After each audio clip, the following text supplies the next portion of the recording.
All right. So as you can see, we have Kelly for June's Read the Beats. Um, you guys are seeing like everything. Um, but let's go like this. Kelly is a reader, obviously, and a publisher and an editor. Runs Cursed Dragon Ship. And I'm very excited to see what songs we get. I have zero clue what we're gonna get for these. So let's just get straight into it.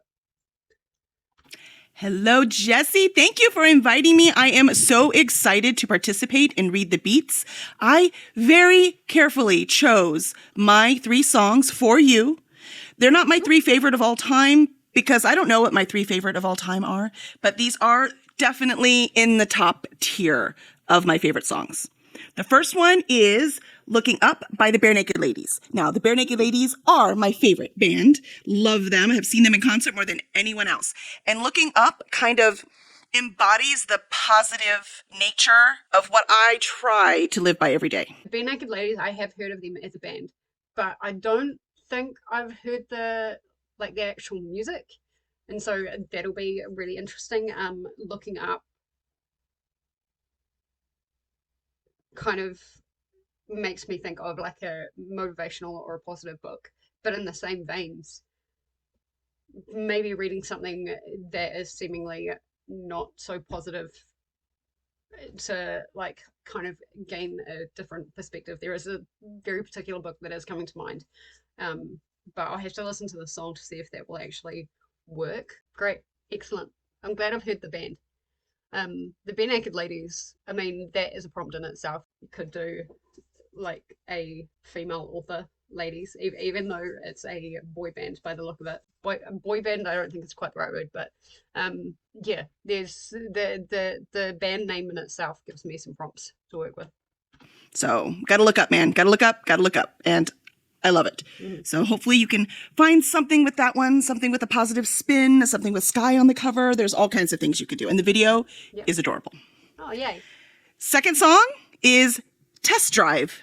It is on the How to Train Your Dragon soundtrack by John. Oh my god. Toothless. We love Toothless.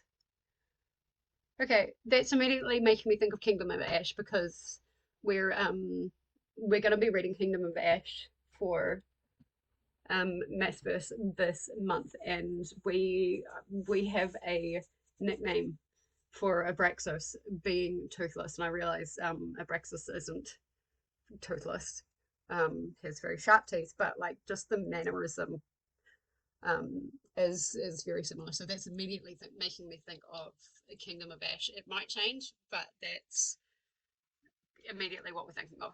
How I love that song. That entire moment in the movie is so powerful because the music guides you along emotionally. As soon as that keychain happens, I am crying. It's like instant tears without watching the movie, without having anything else, just the music.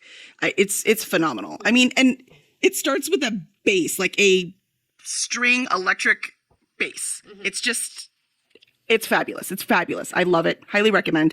And again, this one you could do, dragons or any kind of How to Train Your Dragon cartoon kind of thing, or maybe a book that was made into a movie. Okay, book that was made into a movie. That's interesting.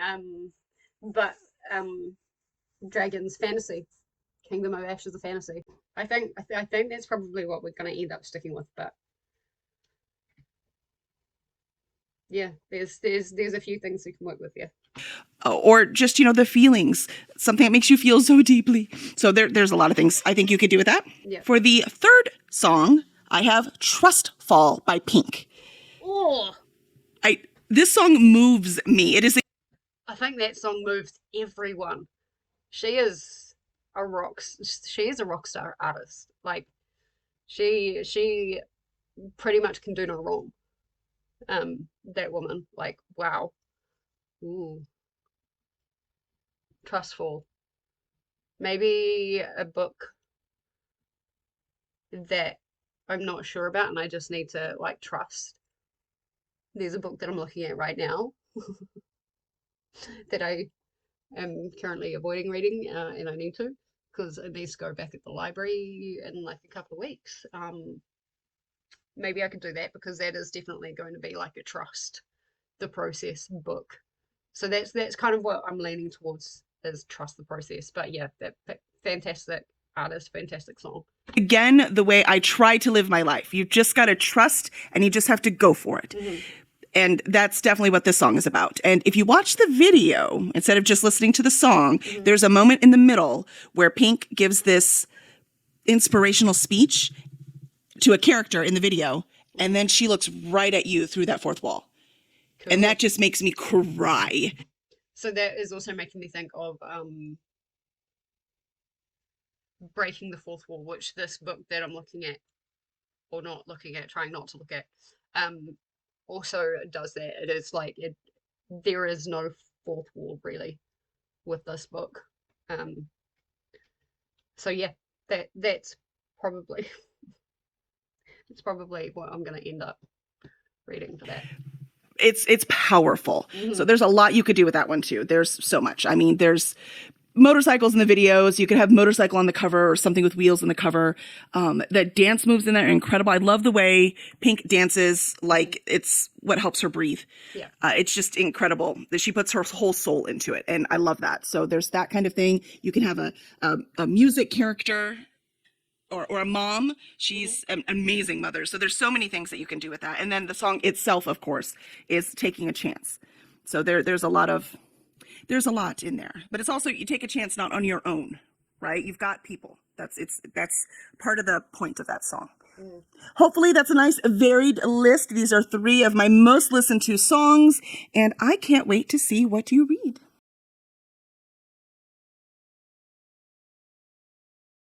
I'm excited to start this. I saw the comment Angie left. I thought you were like, oh, dude, I can't read that yet. It's just, yeah, well, actually, it makes me more excited to get to it. Because I did read it, and I'm like, if it's just trigger warnings, then I figured it would be fine. Yeah, and I'm like, that's probably fine then to read. Yes, please. Like, let me read this. Up to apparently 30 minutes.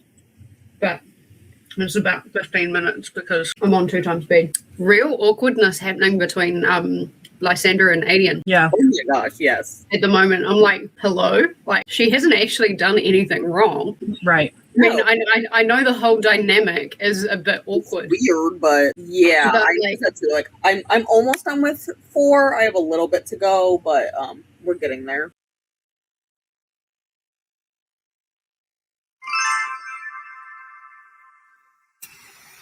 All right. Welcome back from that first sprint. How did everybody go? I got up to the top of chapter 7, and I'm feeling very behind. I saw your comment condensed. I laughed out loud at that too. I just finished chapter 12. I'm about halfway through chapter 12. Aw. Chapter 7 is really good. You guys are together, reading together. I think you'll really enjoy chapter 7, Jessie. It was a good chapter. Well, yeah, I'm literally just about to start it. Yeah. And then the next few were pretty short. Yeah. Oh my god. It was literal. Chapter 9 is 2 pages. 2. That's it. Like, 1, 2. Here's the page. Here's the ending page. Yep. And I was like, oh. I really enjoyed with chapter 6, like the imagery of how the southern continent looks now. Yeah. When I think it's not Fenris, it's Falcon or whatever his name is, like flies over the land and sees it. Mm-hmm. I'm like, I wonder if that's maybe how Kingdom of Ash got its name. Maybe. Oh, can you get up? Because, yeah, that was quite powerful imagery there. Yeah. So, yeah, you guys got up to chapter 12. I'm feeling very teased after being tagged for chapter 10. Oh my gosh, I was so excited. If chapter 10, what I tagged you in, was the big surprise that I've been waiting on, I would literally have stopped and waited for you to get there. But I want to give you a hint, but I'm not going to because I need you to be excited, and I'm excited for you. I mean, there's really only one thing that I can think of that would make you, like, I don't know, maybe I'll have to watch back the stream and actually see your reaction. I'm not excited for me. I'm excited for you. I know what you're talking about because I've read it. So Yeah. I read it and I was like, no. And then I rewound it and I was like, yes. That's when I got excited. My comment for chapter 10 is unrelated to Jen. Yeah, 100%. Yeah. Yeah. Don't think too much about it. Just get there. Okay. I'm excited for you. I'm sure you've long forgotten about it, but when I heard it, I was like, You think I've forgotten about it? mm-hmm. I must have, because I have no clue what you're talking about. It is a throwback. Like I was like, oh, damn, I forgot about this. Yeah. Okay, I'm not gonna say anything else because I want you to be excited.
But yeah, that was an intense chapter. I think I got up to chapter 36 or 37.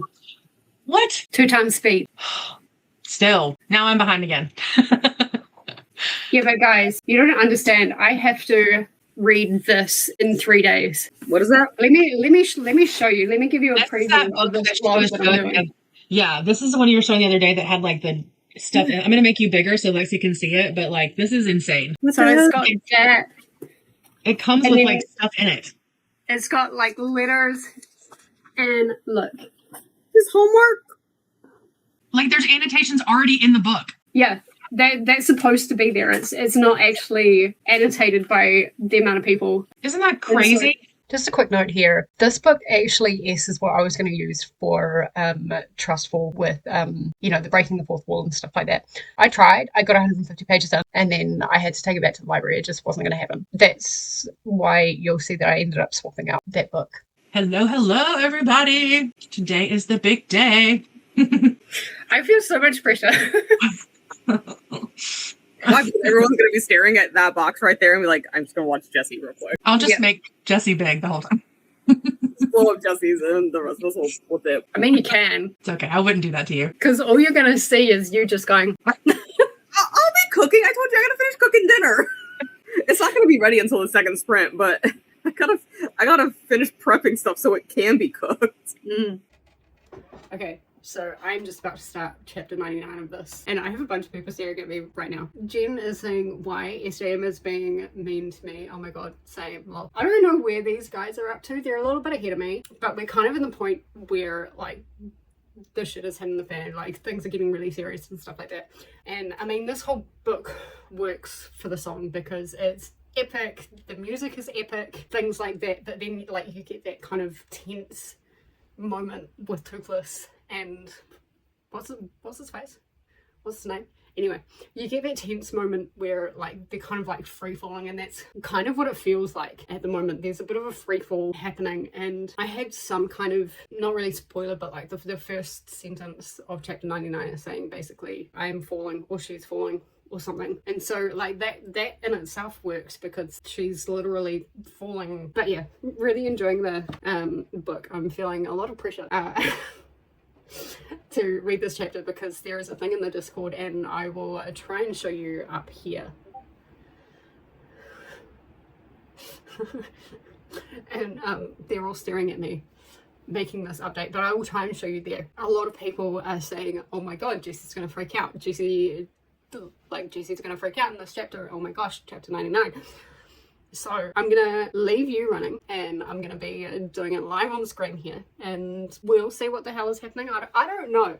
They've just called me out by name. They're like, nobody else freaking out but me. I don't know. I'm feeling a lot of pressure. Okay, let's get this started.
All right, welcome back. Thanks, Justin. You have the stage. Okay, yes, so that all that pressure was well deserved. That was like so close to crying. It was like they were right there. Really? Yeah. Wow. Okay. Does that kind of bring on the pressure with how much a certain character means to me? Yeah.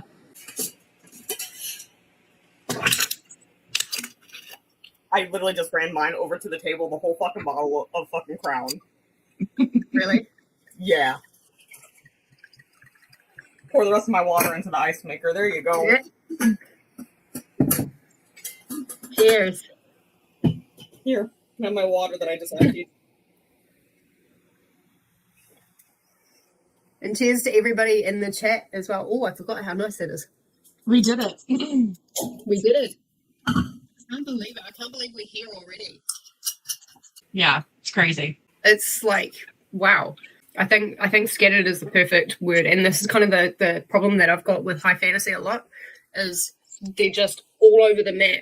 And we've said this before, like with not having like chapter titles and perspectives, you kind of get lost where you are for a wee while, and that kind of takes you out of the story. So that's, especially for this book, it's a major criticism, because you did have so many parties. You had Aiden, you had Rowan, you had Elena, you had Lysa, like you had so many different, you had Kale, and you had not Elena, what's her name? Irene. I should know that. enough like perspective changes, I think, between the last 3 books, really, because even Empire and Tower had this many perspectives, but I think it felt different because it was 2 separate books. So I decided to invite a friend to be on stage with us today. No way! Oh my gosh! Hello! Surprise! Can you hear me? I guess Yes. Cheers! Hey, what a fun surprise! Yeah, thank you so much. I'm super tickled. There were a lot of different battles throughout that. Yeah. It's like, okay, take a deep breath before you start the book, and then you're not going to breathe for 980 pages. She was very good at like character placement and like knowing exactly where the characters were going and how that would impact or consequence, whoever they were interacting with. Yeah. And that was really good. So yeah, overall, I think this time round I've given it like a 4.5. Like it is technically a 5-star book, but it's not like 5-star. But I think I need to do a reread of the series later, maybe a bit slower. For sure, gonna do a reread at some point. Yeah, I think I gave it like a 4.5 for the book itself. But as a series, like her planning is just incredible, and seeing all the plannings come through. And actually having it pay off with that connection. The acknowledgements where she said it took half her fucking life. Mm-hmm. Yeah.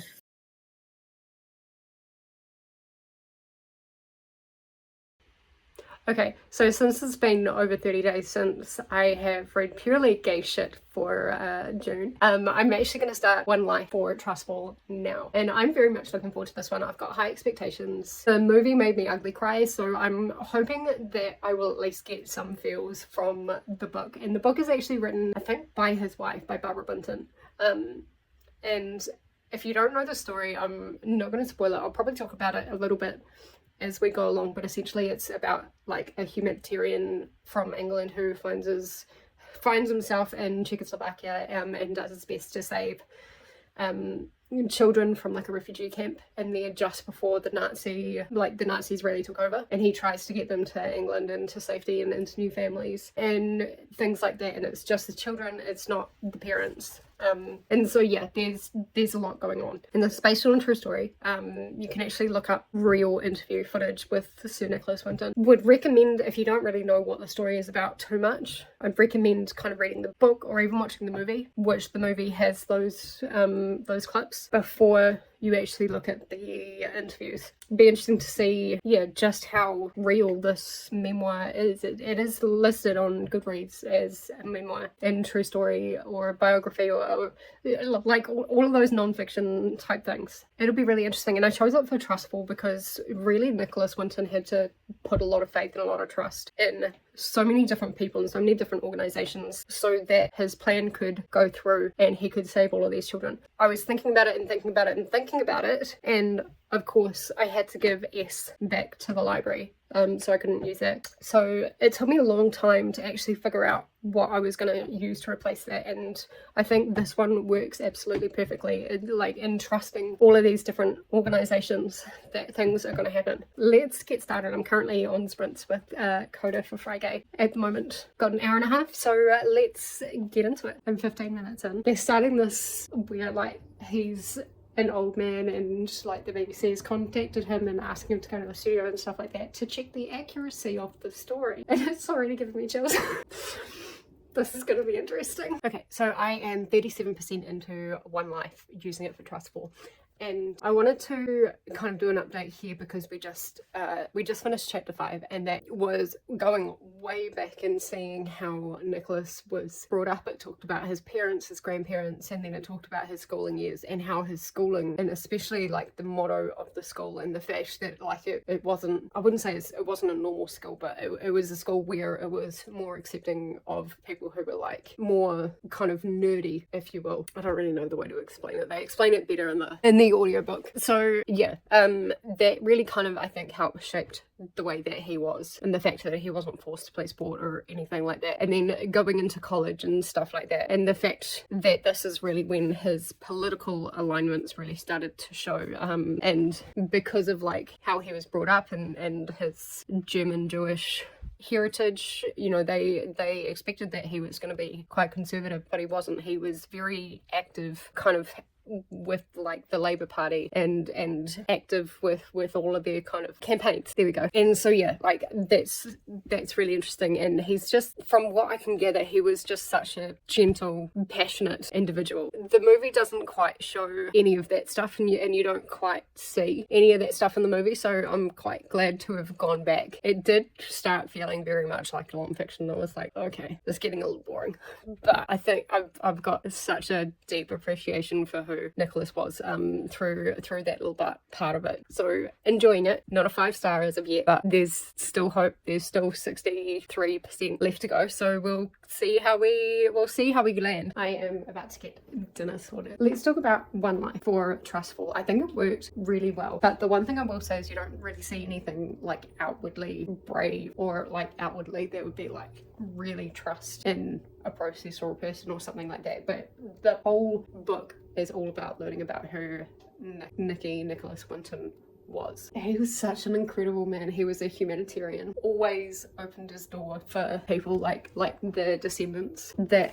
were from the children that he saved. Like he would class, you know, their descendants, their children or their grandchildren, his children as well, and his doors were always open and things like that. And you know, after the war and things like that, he found himself working for like this helpline, and one of the examples that was given was like the funniest thing in the entire world, because no matter how many ways you tried to think about it, you could not logic your way out of what Nicholas said. And it kind of sounds to me like he was that type of person, like he would say something that you couldn't disagree with him. He was so logical that you couldn't argue with him, because he would always find a way to out logic you. And honestly, like the airplane example, there's I'm not going to say any more than that because it's not my story to tell, but like the example about the lady that wanted to go on the airplane to see her daughter. You could not outlogic what he ended up saying to her. And he helped a lot of people in his whole life, and he helped himself, and he kept himself really active and stuff. Like, he lived to over 100. Yes. Are you gonna say hello? Say hi. Hi.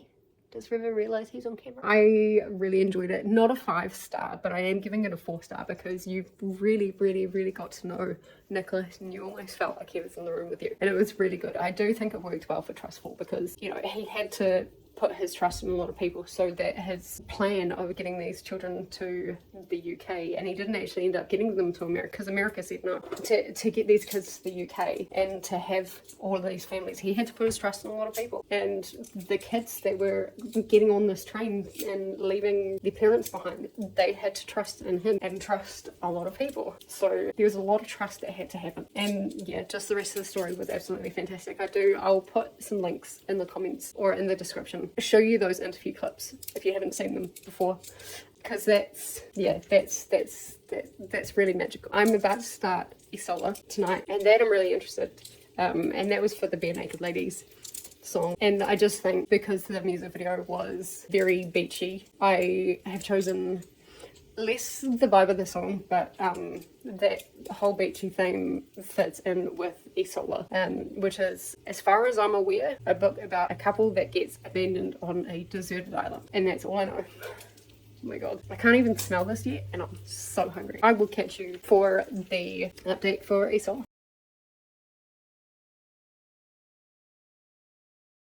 I am 25% into Isola for the Bare Naked Ladies song, and I'm a little bit confused at the moment because I was kind of led to believe that this had something to do with a deserted island, but it's started off and we're still kind of in the stage where there's an orphan that's gone to live with a guardian, and she was quite young at this point. She was 12 or 13, and she's only just coming of age at 15 to start looking at suitors and stuff like that. And so she's just spending some time with somebody, and she's being taken care of because yeah, she couldn't keep the lavish lifestyle that she was used to. So I'm getting a bit confused where the whole deserted island thing is. There is a lot of talk about like sea travel and, you know, traveling to new lands and different lands and stuff like that across the sea. But apart from that, there's not really much mention of it. So I'm a little bit confused.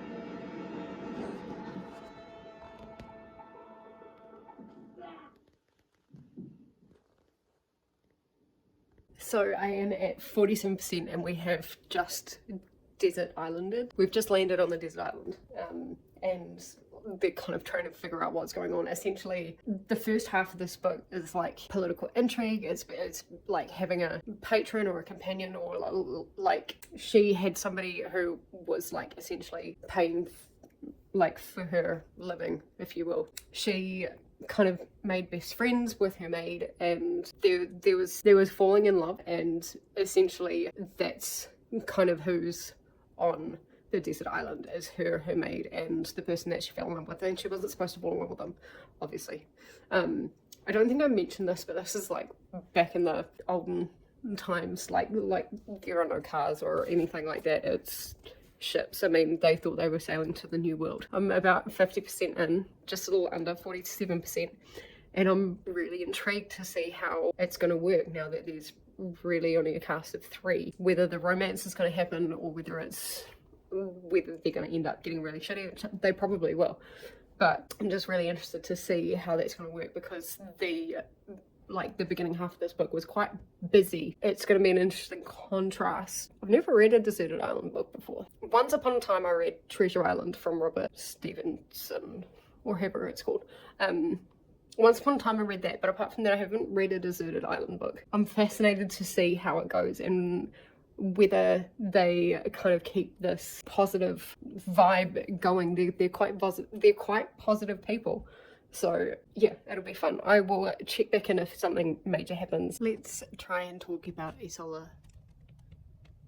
Well, this beautiful thing is fast asleep. I've finished it and I'm gonna give it a 4-star, because what I expected from this was more of a story about surviving a desert island, and there was a desert island and there was a story about survival, but that took about 20 to 30% of the entire book. It was more about kind of court politics and you know, marrying the right people and not kind of running off with the people that you shouldn't, which gets you deserted on a desert island with your nurse. But yeah, it was quite interesting. It took a wee while for people to get back to where basically the deserted island was a 2-year stint, in which time the only person who ended up coming home was it Marguerite, I think was her name. They didn't really say her name that often because it was like, I did this, I did that. But yeah, I am happy with it, but I think there should have been more about the desert island. If it was kind of, it showed a picture of the desert island, and you know, from what I've heard from other people, that's very much what I was expecting, was pretty much most of the book to be on this island, and these guys learning how to survive. I mean, at one point I was like, yeah, cool, like this is feeling like Castaway. Hi, you alright, buddy? This is feeling like Castaway, you know, with Tom Hanks, and that was really cool. But yeah, it didn't last very long. It took her some negotiating getting back. They tried it first. There was a bunch of ships and a bunch of French ships, which is where she's from, and the French kind of started looking at the island, so they came a little bit closer, and then they just like turned around. Sorry, baby. You're okay, baby. And so it ended up being these random travelers that ended up taking her on. Yeah, at first they really did not want to take her on because she's a woman, and you do not bring women on ships back in those days. She managed to save some treasures from when she was like quite well off. She managed to save some of those treasures, and so she managed to actually pay them, which was really cool. And then when she came back, she was kind of like homeless for a wee while. She was treated like one of the homeless, which was really interesting. And there was a really cool contrast between the quietness of the island and the loudness of the city, and that weirdly in the writing that actually came through quite well, and that was quite stimulatory and a little bit overwhelming, and so that was really fascinating when she got back, kind of having that contrast. So yeah, 4-star. It was a good book. It just don't expect it to be all about this deserted island, even though it did play a major role, but like it wasn't much of the story whatsoever. I guess I'm ending this vlog off here. Thank you so much for watching. I really appreciate it. Had some great books. Kingdom of Ash was a ride. A big ride. Very much like the music video for How to Train Your Dragon. I know, I'm sorry. And then we had Nicholas Winton memoir biography that I kept saying it was his wife, it was actually his daughter that wrote it. And I'm still shocked at how long he lived for, like over 100 years. He was really good. And then we had Isola. So yeah, I think it worked really well. I'd love to know what you guys would have chosen for, well, any of the songs really, but specifically for Trustful. Where would you have gone for that? Because that took me the longest to really get a song for it. But until next time.